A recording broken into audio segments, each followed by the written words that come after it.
and Sadhguru. A very warm welcome.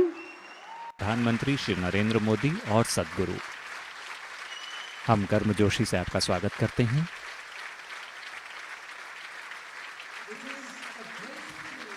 It is a great privilege to welcome the Honorable Prime Minister. मिट्टी को बचाने के लिए सद्गुरु की दुनिया भर में अकेले मोटरसाइकिल सवार के रूप में हो रही यात्रा के एक हिस्से के रूप में आज दिल्ली में हो रहे मिट्टी बचाओ कार्यक्रम में भारत के माननीय प्रधानमंत्री श्री नरेंद्र मोदी और सद्गुरु का स्वागत करना हमारे लिए सौभाग्य की बात है। माननीय प्रधानमंत्री और सद्गुरु, आपका स्वागत है। 100-day, 30,000 kilometer journey for the Conscious Planet Safe Soil Movement to accelerate citizen support. सद्गुरु 100 दिनों और 30,000 किलोमीटर की जागरूक धरती मिट्टी बचाओ यात्रा पर हैं और आज का दिन इस यात्रा में एक महत्वपूर्ण पड़ाव है। I'd like to present our soil champion, the lone motorcyclist, the one that needs no introduction. और अब बिना देर किए मैं मंच पर उस अकेले मोटरसाइकिल सवार का स्वागत करती हूं जिन्हें किसी परिचय की ज़रूरत नहीं है। सद्गुरु जी, कृपया अपने ज्ञान के मोती साझा करें।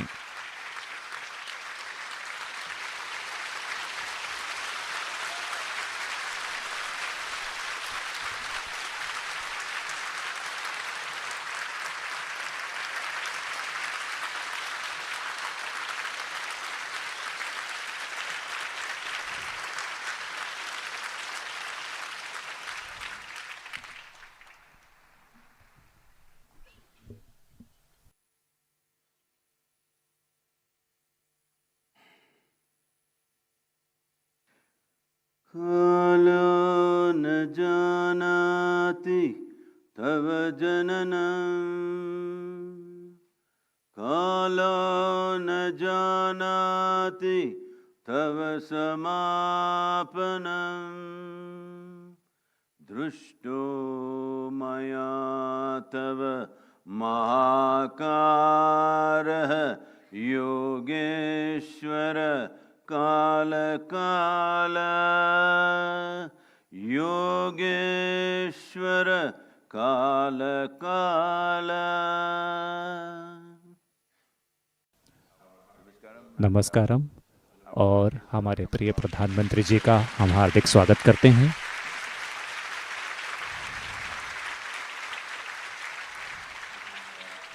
और कई दूसरे मंत्री जो यहाँ मौजूद हैं, आप सभी को नमस्कार।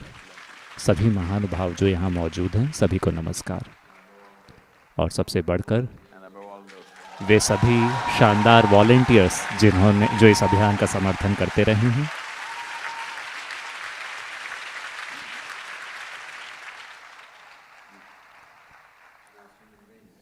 इंसानों के रूप में हम यहाँ इस धरती पर, अगर हम धरती के जीवन की काल की बात करें तो हम केवल कुछ पलों के लिए हैं, लेकिन हम कितने सशक्त हैं कि हम इस धरती पर जीवन को ही खतरे में डाल सकते हैं। यह सशक्तिकरण, यह विकास का चरम है। हम वही हैं, हम इस विकास का फूल हैं। हम हर दूसरे जीवन के विकास का एक नतीजा हैं जो इस धरती पर विकसित हुआ है। लेकिन हालांकि हमारे पास इतनी ज़्यादा बुद्धिमत्ता है, इतनी क्षमता है, अगर हम जागरूकता के साथ काम नहीं करते, अगर हम जिम्मेदारी के साथ काम नहीं करते, तो हमारी बुद्धिमत्ता और हमारी क्षमताएं हमारे खिलाफ काम करने लगती हैं। मिट्टी के स्वास्थ्य में खराबी इसी वजह से हुई है। मिट्टी का स्वास्थ्य खराब हुआ है, पर्यावरण की हालत खराब हुई है। इसलिए नहीं कि कोई शैतानी शक्ति कहीं बैठी है और इस धरती को खराब कर रही है। ये इंसानी खुशहाली की तलाश में हुआ है। तो ये कहानी उस आलू के किसान की तरह है जिसे आलू चाहिए थे, जिसे आम चाहिए थे। वो आम के पेड़ के पास गया, लेकिन आदतन उसने ज़मीन को खोदना शुरू कर दिया।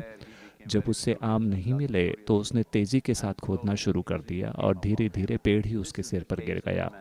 इन मानवता के साथ यही हुआ है। अभी हम उसी मुकाम पर खड़े हैं।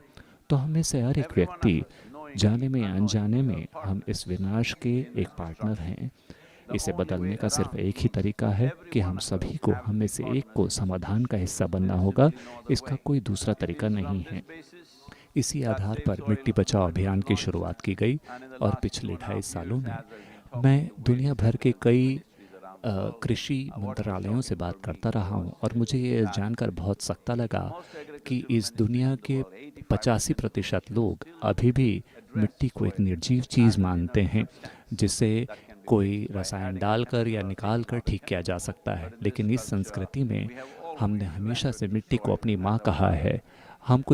हमारी कोई निर्जीव माँ नहीं हो सकती। हमें एक जीवंत माँ की ज़रूरत है जो कई कई पीढ़ियों को पैदा करेंगी। हमारे शरीर की वजह से भविष्य की पीढ़ियां पैदा नहीं होती, मिट्टी की वजह से भविष्य की पीढ़ियां पैदा होती हैं और विकसित होती हैं। लेकिन दुर्भाग्य से हम इसे एक ऐसी जगह पे ला चुके हैं जहां इस पे खतरा है। लेकिन सौभाग्य से हम एक ऐसे मुकाम पर हैं कि अगर हम संकल्प के साथ काम करें तो इसे ठीक करने के लिए किसी रॉकेट साइंस की ज़रूरत नहीं है, न ही बहुत ज़्यादा पैसों की ज़रूरत है। इसके लिए ज़रूरत है बस सही दिशा की और एक संकल्पबद्ध अप्रोच की, ताकि हम इस समाधान को सफल बनाएं। ख़ास तौर पे हमारे देश में जहां 60% जनसंख्या अभी भी कृषि कर रही है और 12,000 सालों का इतिहास है हमारे पास कृषि का, जहाँ पे व्यवस्थित तरीके से 12,000 सालों से ज़्यादा समय से खेती होती रही है। 12,000 सालों तक हमने अपनी मिट्टी को अच्छा स्थिति में बरकरार रखा, लेकिन केवल पिछले 45 सालों में ऐसा हुआ क्योंकि सन 1940 में जो अकाल आए थे उसके डर की वजह से हमने कुछ आपातकालीन कदम उठाए। कई रूपों में इसने काम किया क्योंकि भारत में एक जो 1947 में किसी व्यक्ति की औसत आयु थी वो 28 साल थी लगभग। अभी अगर उस मानकों से देखें तो हमें से किसी को भी जिंदा होने का अधिकार नहीं होता, लेकिन आज औसत आयु 73-74 साल हो गई, जो किसी भी देश के लिए एक बहुत महत्वपूर्ण उपलब्धि है। लेकिन एक पुल के रूप में आपातकालीन परिस्थिति में इस अकालों की परिस्थिति से निपटने के लिए हमने जो कदम उठाए थे, हमें कहीं ना कहीं उन्हें रोकना चाहिए था और अब उस वजह से हमने कुछ नुकसान पहुंचाया है, लेकिन इसे ठीक करना निश्चित रूप से संभव है। और प्रधानमंत्री जी के साथ हुए मेरी बातचीत से मुझे इस बात का एहसास हुआ कि ये चिंता उनके दिल में भी बसी है। इस देश के नागरिक के रूप में ये महत्वपूर्ण है कि आप खड़े हों और इस संभावना को समर्थन दें, क्योंकि ये ऐसे कदम हैं जिन्हें नतीजे पाने में 10, 15 या 20 साल लगेंगे। तो अगर किसी सरकार को ऐसे कदम उठाने हैं तो ये केवल तभी होगा जब लोकतांत्रिक देश के नागरिक इसका समर्थन करें, वरना कोई भी देश इस तरह के कदम नहीं उठा सकती, क्योंकि इस देश में सरकार का कार्यकाल 5 साल का होता है। तो 5 साल का कार्यकाल और 20 साल की नीति, ये कठिन है। इसके कई कारण हैं। तो ये बहुत ज़्यादा महत्वपूर्ण है कि लोग खड़े हों और इसका समर्थन करें। ये कोई विरोध प्रदर्शन नहीं है, ये कोई गुस्से की अभिव्यक्ति नहीं है, घृणा की अभिव्यक्ति नहीं है।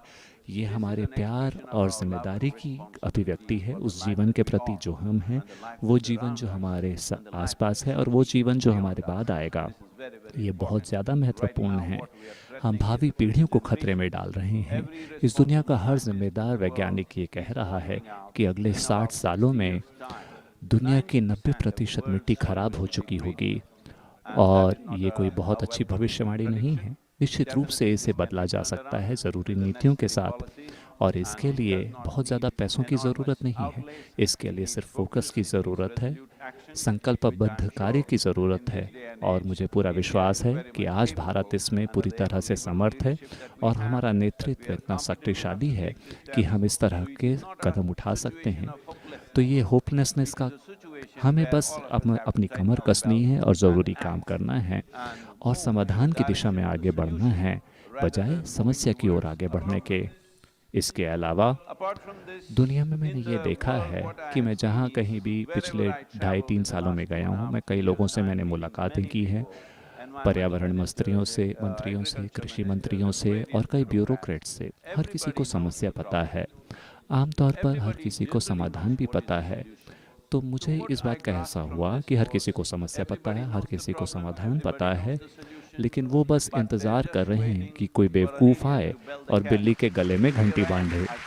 तो मैं आ गया हूँ यहाँ पे, क्योंकि क्योंकि समस्या दुनिया में हर किसी को पता है। सभी संयुक्त राष्ट्र की संस्थाएं इसके बारे में जानती हैं, ज़्यादातर देश इस समस्या के बारे में जानते हैं, लेकिन किसी न किसी वजह से सब चुपचाप बैठे थे।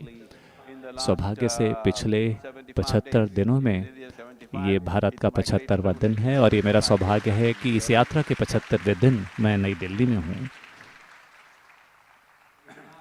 पिछले 75 दिनों में 74 देशों ने मिट्टी को बचाने की नीति के साथ अपना समर्थन जाहिर किया है। 2.4 अरब लोगों ने मिट्टी के बारे में अपनी चिंता व्यक्त की है, जो पहले कभी नहीं हुआ। तो जब लोग इसकी मांग करेंगे तो हम इसे कैसे रोक पाएंगे? ये निश्चित रूप से होगा। मिट्टी बचाओ अभियान का सबसे महत्वपूर्ण पहलू ये है कि ये किसी के भी खिलाफ नहीं है, ये किसी इंडस्ट्री के खिलाफ नहीं है, ये किसी लॉबी के खिलाफ नहीं है, ये किसी के भी खिलाफ नहीं है। मैं खाद और कीटनाशक के उद्योगों वालों से बात करते रहा हूँ। उन्होंने हमसे पूछा कि क्या आप हमारे खिलाफ हैं?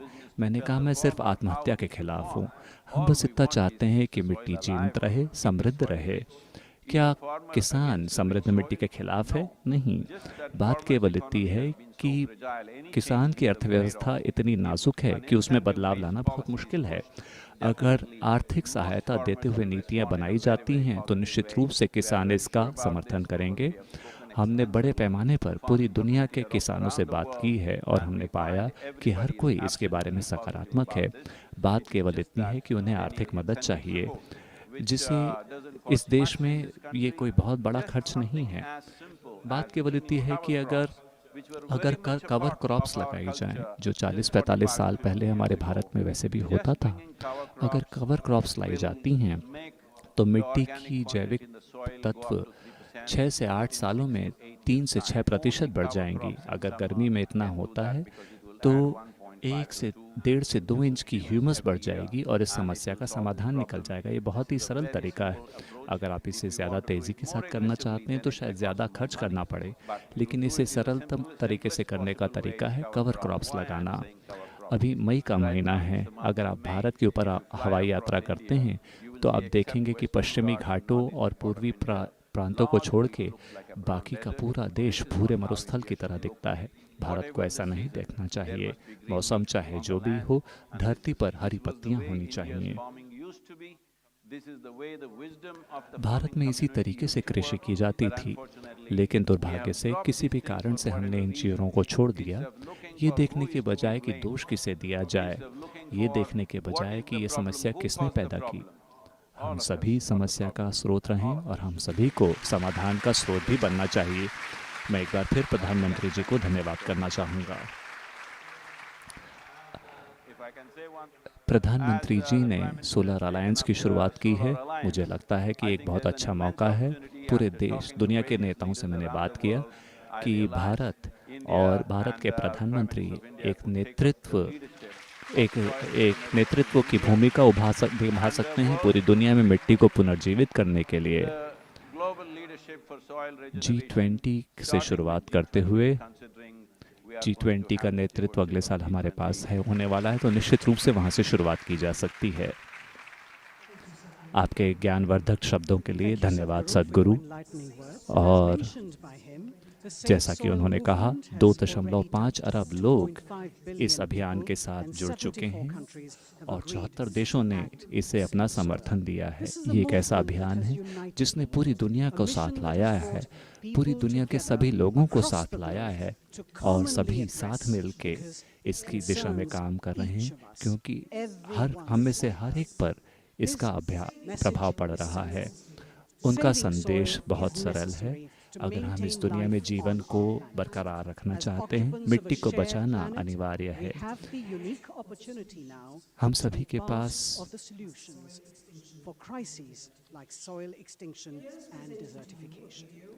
Here's presenting to you a video that explains the science behind the Save Soil campaign.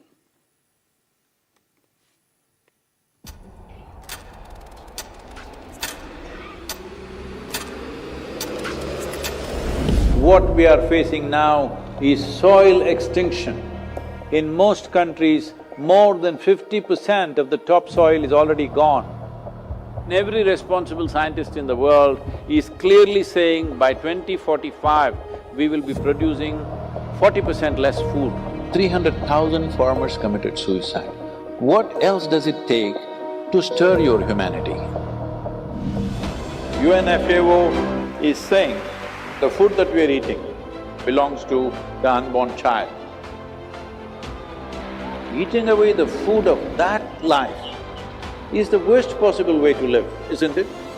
It is agreed by all scientific communities, minimum 3% organic content is essential to keep the organisms fed in the soil. So this is what we must aim at, an incentive-based policy where content you will get a certain amount of incentive.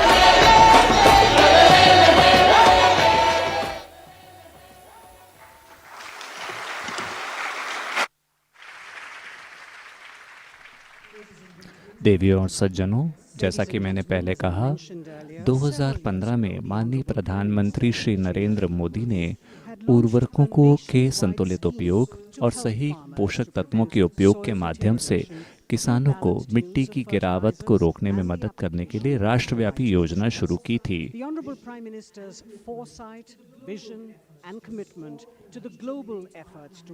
मैं आज इसका उल्लेख केवल माननीय प्रधानमंत्री की दूरदर्शिता और हमारे ग्रह और मिट्टी के विशेष रूप से विलुप्त होने के मैं प्रधानमंत्री श्री नरेंद्र मोदी जी से अनुरोध करती हूं कि कृपया सभा को संबोधित करें।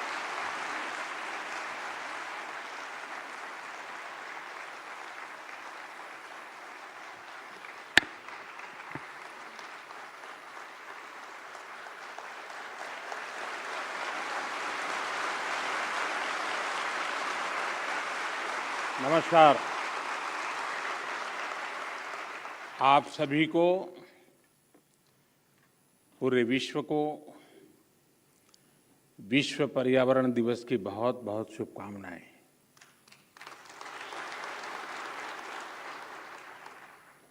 सद्गुरु और ईशा फाउंडेशन भी आज बधाई के पात्र हैं। मार्च में उनकी संस्था ने सेव सॉइल अभियान की शुरुआत की थी। 27 देशों से होते हुए उनकी यात्रा और 75वें दिन यहाँ पहुँची है।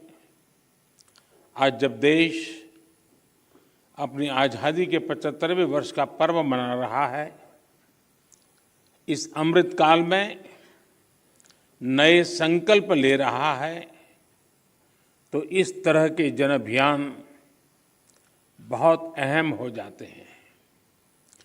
साथियों, मुझे संतोष है कि देश में पिछले 8 साल में जो योजनाएं चल रही हैं, जो भी प्रोग्राम चल रहे हैं, सभी में किसी न किसी रूप से पर्यावरण संरक्षण का आग्रह है। स्वच्छ भारत मिशन हो या वेस्ट टू वेल्थ से जुड़े कार्यक्रम, अमृत मिशन के तहत शहरों में आधुनिक सीवेज ट्रीटमेंट प्लांट्स का निर्माण हो या फिर सिंगल यूज प्लास्टिक से मुक्ति का अभियान,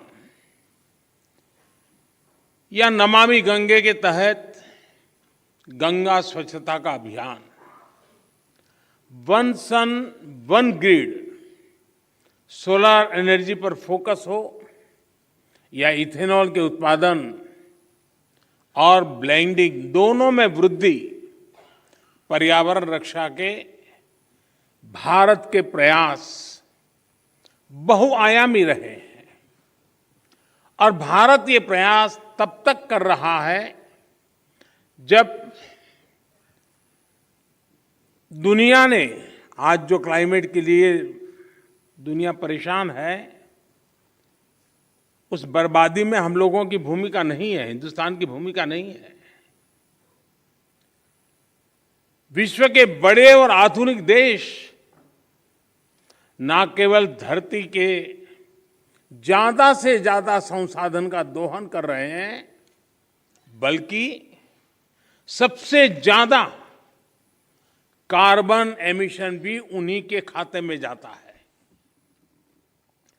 कार्बन एमिशन का ग्लोबल औसत प्रति व्यक्ति 4 टन का है, जबकि भारत में प्रति व्यक्ति कार्बन फुटप्रिंट प्रतिवर्ष आधे टन के आसपास ही है। कहां 4 टन और कहां आधे टन। बावजूद इसके भारत पर्यावरण की दिशा में एक होलिस्टिक अप्रोच के साथ न केवल देश के भीतर बल्कि वैश्विक समुदाय के साथ भी जुड़ करके काम कर रहा है।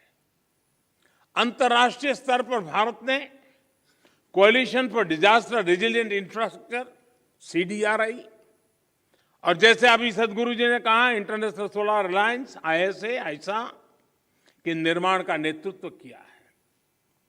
पिछले वर्ष भारत ने ये भी संकल्प लिया है कि भारत 2070 तक नेट जीरो का लक्ष्य हासिल करेगा।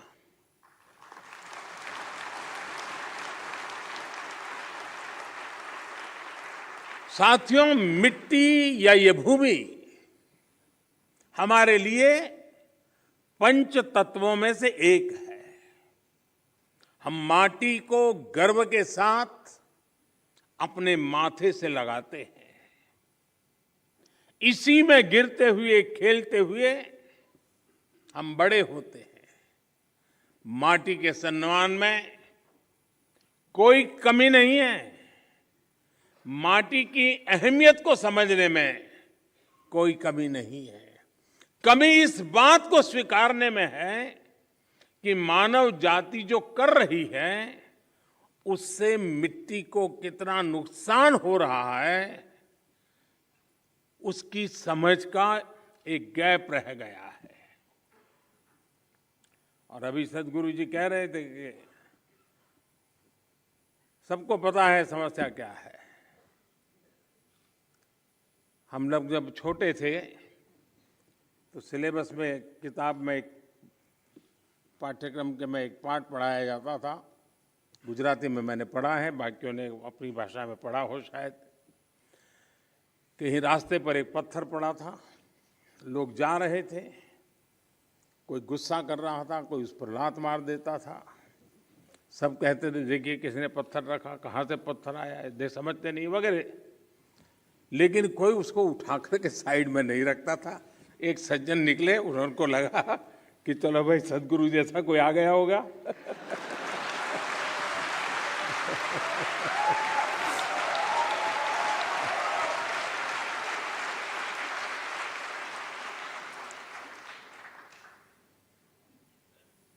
हमारे यहाँ युधिष्ठिर और दुर्योधन के भेद की जब चर्चा होती है तो दुर्योधन के विषय में जब कहा जाता है तो यही कहता है कि जाना भी धर्म न च में प्रवृत्ति। मैं धर्म को जानता हूं लेकिन मेरी प्रवृत्ति नहीं, मैं नहीं कर सकता हूं। सत्य क्या है मुझे मालूम है, लेकिन मैं उस रास्ते पर नहीं चल सकता हूं।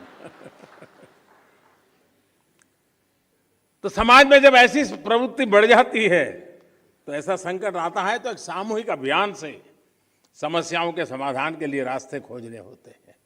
मुझे खुशी है कि बीते 8 वर्षों में देश ने मिट्टी को जीवंत बनाए रखने के लिए निरंतर काम किया है।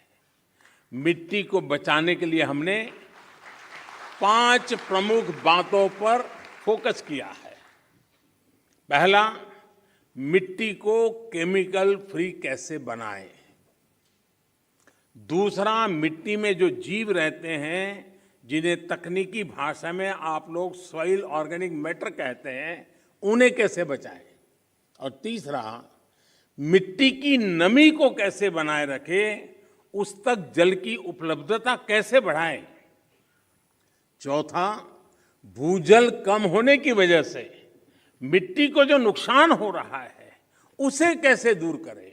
और पांचवा, वनों का दायरा कम होने से मिट्टी का जो लगातार क्षरण हो रहा है उसे कैसे रोकें।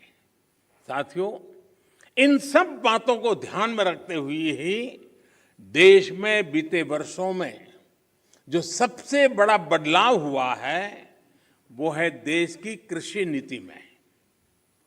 पहले हमारे देश के किसान के पास इस जानकारी का अभाव था कि उसकी मिट्टी किस प्रकार की है, उसकी मिट्टी में कौन सी कमी है, कितनी कमी है। इस समस्या को दूर करने के लिए देश में किसानों को सॉइल हेल्थ कार्ड देने का बहुत बड़ा अभियान चलाया गया।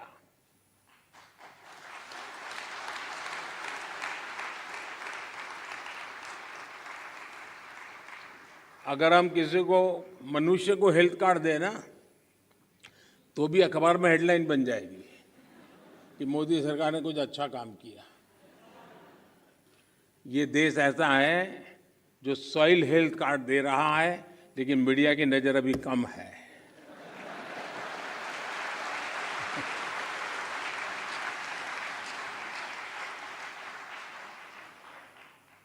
पूरे देश में 22 करोड़ से ज्यादा सॉइल हेल्थ कार्ड किसानों को दिए गए।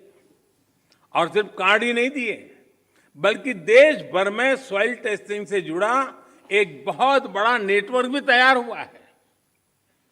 आज देश के करोड़ों किसान सॉइल हेल्थ कार्ड से मिली जानकारी के आधार पर फर्टिलाइजर्स और माइक्रो न्यूट्रिएंट्स का उपयोग कर रहे हैं।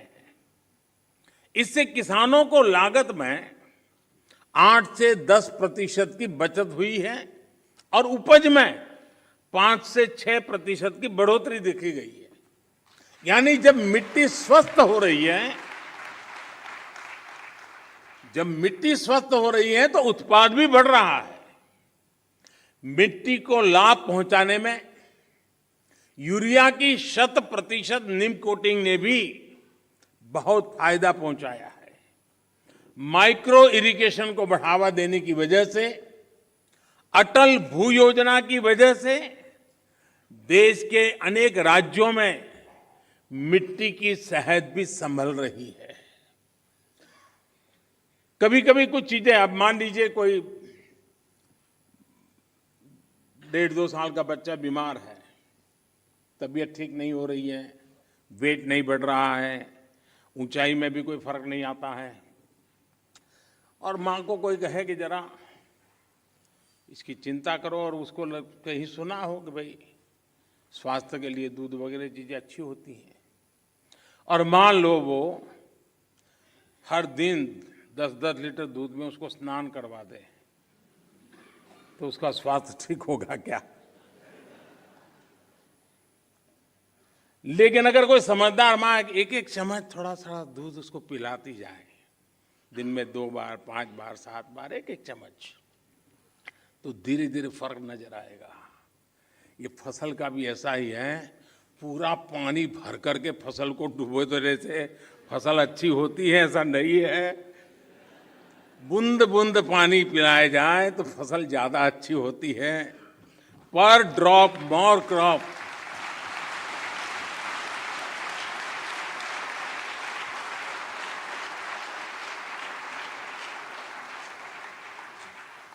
अनपढ़ मां भी अपने बच्चे को 10 लीटर दूध से नहलाती नहीं है, लेकिन पढ़े लिखे हम लोग पूरा खेत पानी से भर देते हैं। खैर, इन सारी चीजों में बदलाव लाने के लिए कोशिश करते रहना है। हम कैच द रेन जैसे अभियानों के माध्यम से जल संरक्षण से देश के जन जन को जोड़ने का प्रयास कर रहे हैं। इस साल मार्च में ही देश में 13 बड़ी नदियों के संरक्षण का अभियान भी शुरू हुआ है। इसमें पानी के प्रदूषण कम करने के साथ साथ नदियों के किनारे वन लगाने का भी काम किया जा रहा है और अनुमान है कि इससे भारत के फॉरेस्ट कवर में 7,400 स्क्वायर किलोमीटर से ज्यादा की बढ़ोतरी होगी।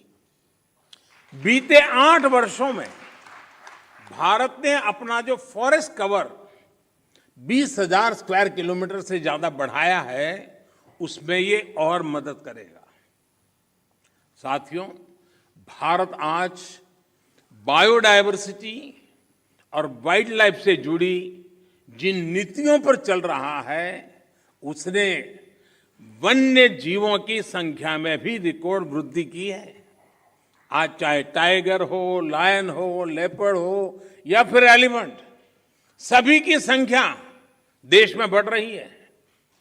साथियों, देश में ये भी पहली बार हुआ है जब हमारे गांव और शहर को स्वच्छ बनाने, ईंधन में आत्मनिर्भरता, किसानों को अतिरिक्त आय और मिट्टी के स्वाद के अभियान को हमने एक साथ जोड़ा है।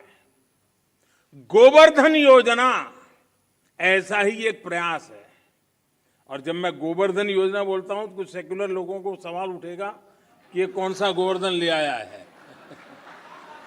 वो परेशान हो जाएंगे।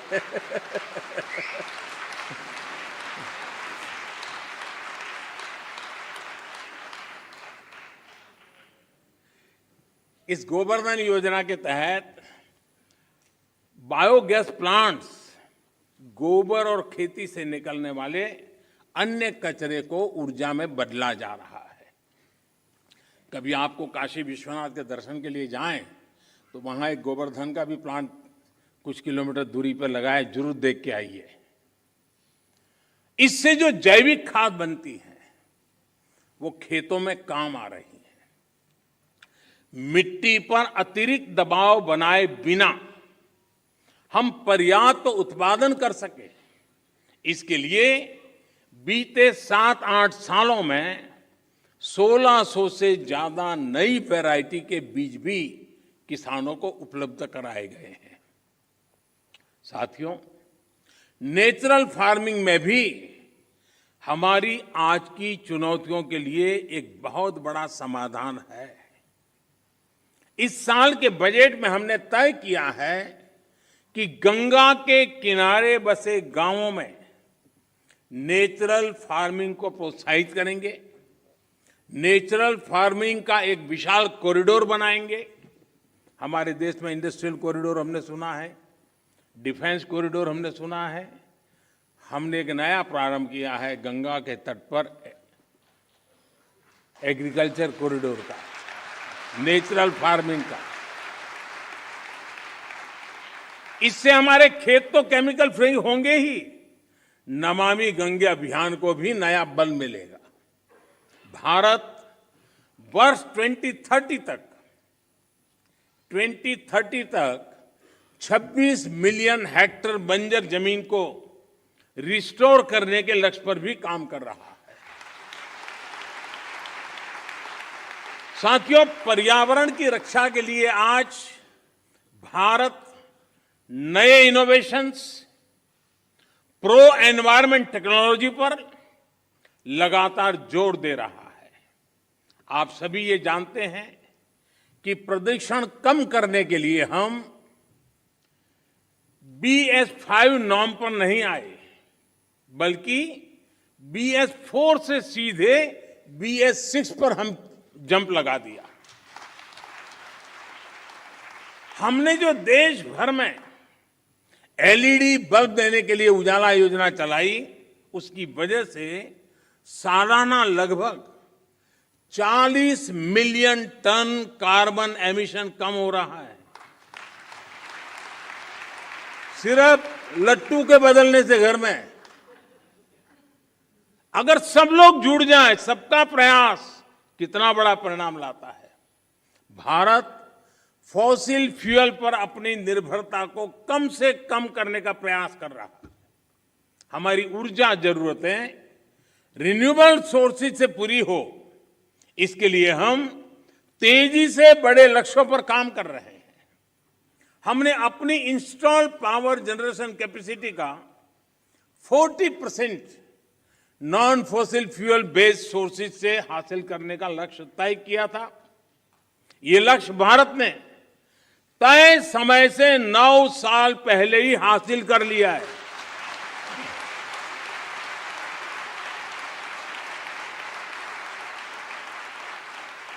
आज हमारी सोलर एनर्जी कैपेसिटी करीब 18 गुना बढ़ चुकी है। हाइड्रोजन मिशन हो या फिर सर्कुलर इकोनॉमी पॉलिसी का विषय हो, ये पर्यावरण रक्षा की हमारी प्रतिबद्धता का प्रमाण है। हमने पुरानी गाड़ियों को लिए स्क्रैप पॉलिसी लाए हैं। वो स्क्रैप पॉलिसी भी अपने आप में एक बहुत बड़ा काम होने वाला है।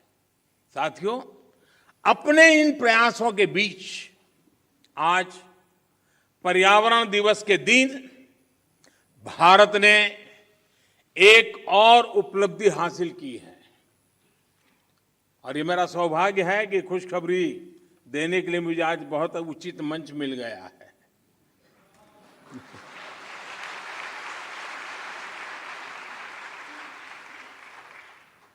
भारत की परंपरा रही है कि जो यात्रा करके आता है उसको छूते हैं तो आधा पुण्य आपको मिल जाता है।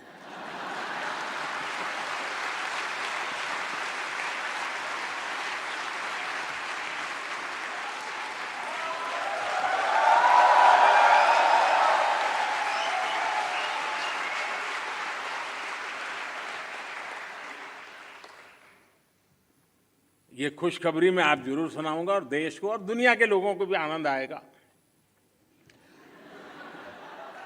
हाँ, कुछ लोग आनंद ही ले सकते हैं।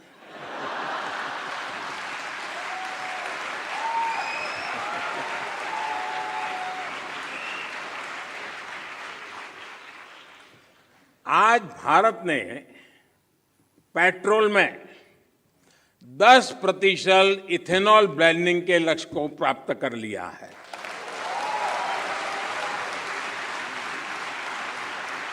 आपको ये जानकर भी गर्व की अनुभूति होगी कि भारत इस लक्ष्य पर तय समय से 5 महीने पहले पहुंच गया है।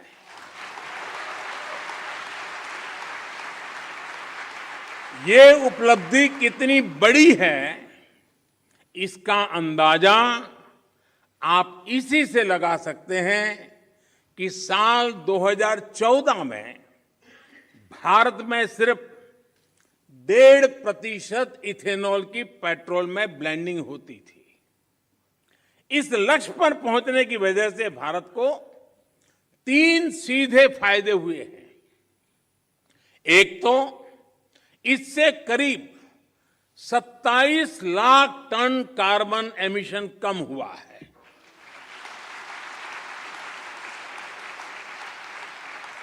दूसरा, भारत को 41,000 करोड़ रुपए से ज्यादा की विदेशी मुद्रा की बचत हुई है। और तीसरा महत्वपूर्ण फायदा, ये देश के किसानों को इथेनॉल ब्लेंडिंग बढ़ने की वजह से 8 वर्षों में 40,000 करोड़ रुपए से भी ज्यादा आय हुई है।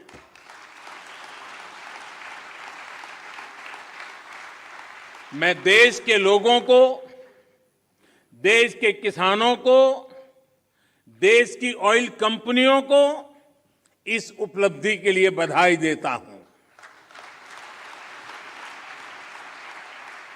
साथियों, देश आज जिस पीएम नेशनल गति शक्ति मास्टर प्लान पर काम कर रहा है, वो भी पर्यावरण रक्षा में अहम भूमिका निभाएगा। गति शक्ति की वजह से देश में लॉजिस्टिक सिस्टम्स आधुनिक होगा, ट्रांसपोर्ट सिस्टम मजबूत होगा। इससे प्रदूषण कम करने में बहुत मदद मिलेगी।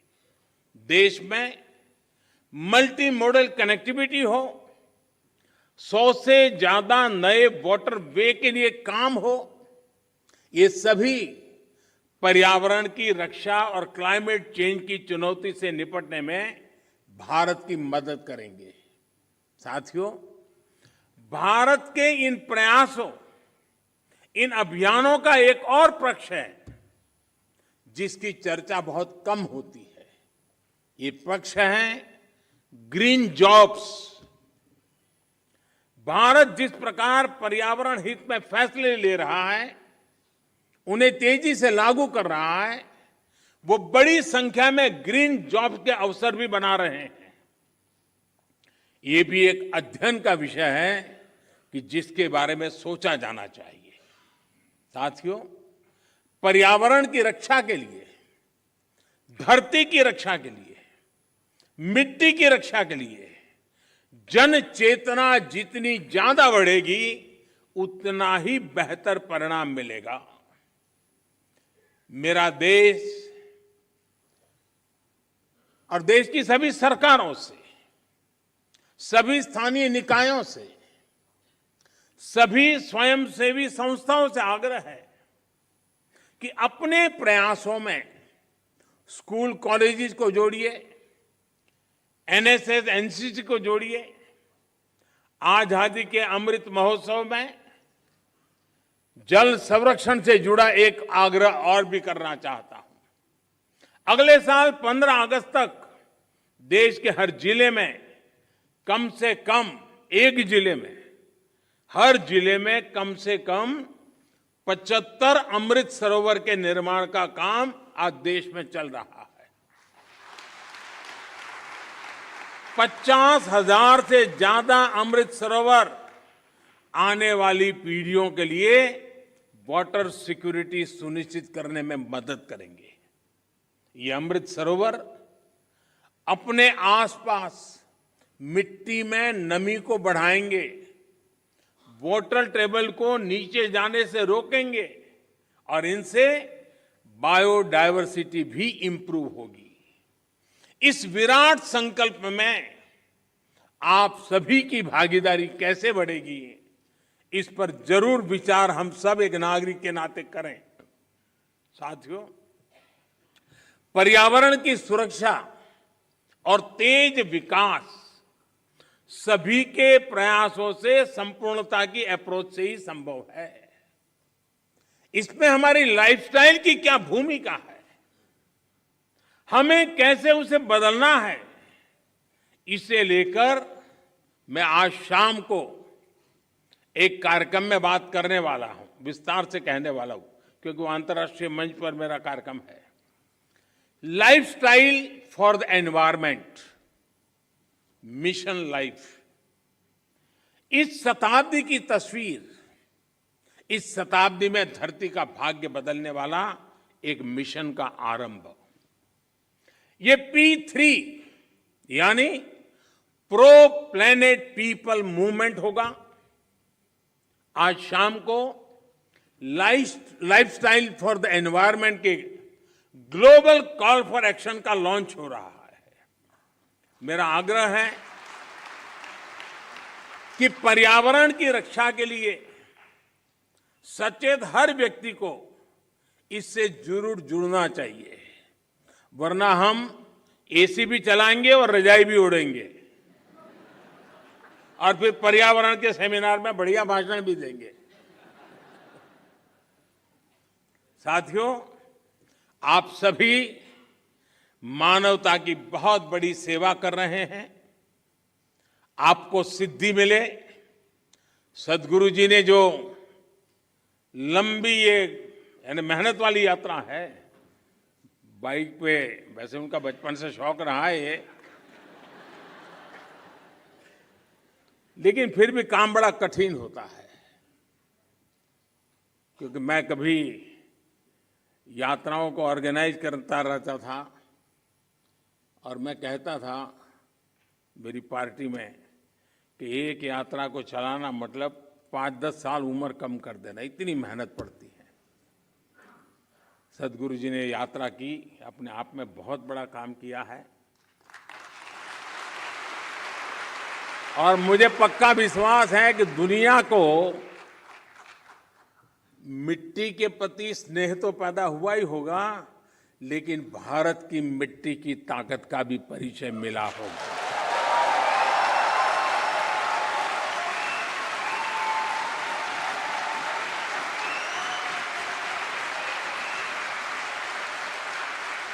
आप सबको बहुत बहुत शुभकामनाएं। धन्यवाद।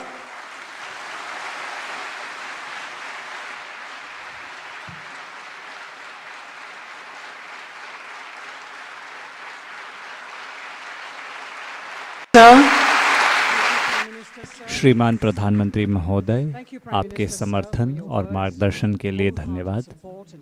जैसे हम अपनी बात समाप्त कर रहे हैं, मैं सद्गुरु से अनुरोध करती हूं कि वे कृपया धन्यवाद प्रस्ताव दें। Well, because the Prime Minister is on stage, I've been trying to deliver a serious talk. मैं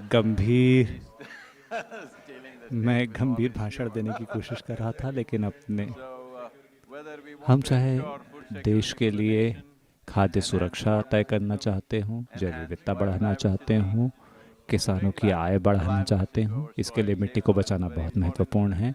हम सद्गुरु से निवेदन करेंगे कि वे इस दिशा में सक्रिय कदम उठाएं। उन्होंने पहले ही काफ़ी सारी चीज़ें बताईं। हम ज़रूरी मंत्रालयों के साथ काम करने को तैयार हैं और आप यहाँ आने के लिए आपका बहुत बहुत धन्यवाद। धन्यवाद सद्गुरु और प्रधानमंत्री जी। आपसे निवेदन है, देवियों और सज्जनों, आपसे निवेदन है कि कृपया अपने ही जगह पर खड़े रहें। कृपया बैठ जाएं। धन्यवाद सद्गुरु, और हम कामना करते हैं कि आपकी आगे की यात्रा सुरक्षित रहे। आप भारत में आगे लखनऊ, भोपाल, नासिक, मुंबई, हैदराबाद, मैसूरू, बेंगलुरु और कोयम्बतूर जाएंगे और अपनी यात्रा का समापन ईशा योग केंद्र में आदि योगी के सामने करेंगे।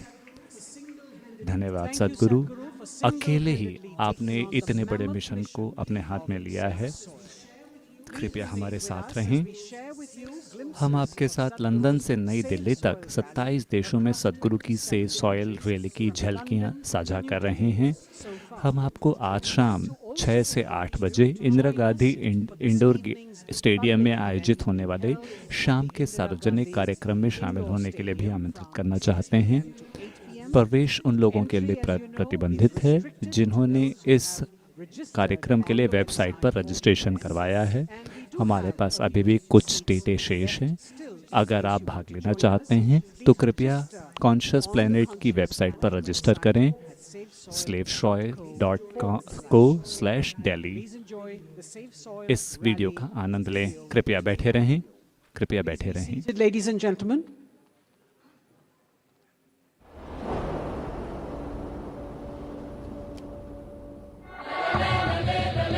It's a great pleasure for me. These beautiful Caribbean nations are going for this fast. This memorandum of understanding that we signed, it will also bring some technical assistance to the Caribbean region.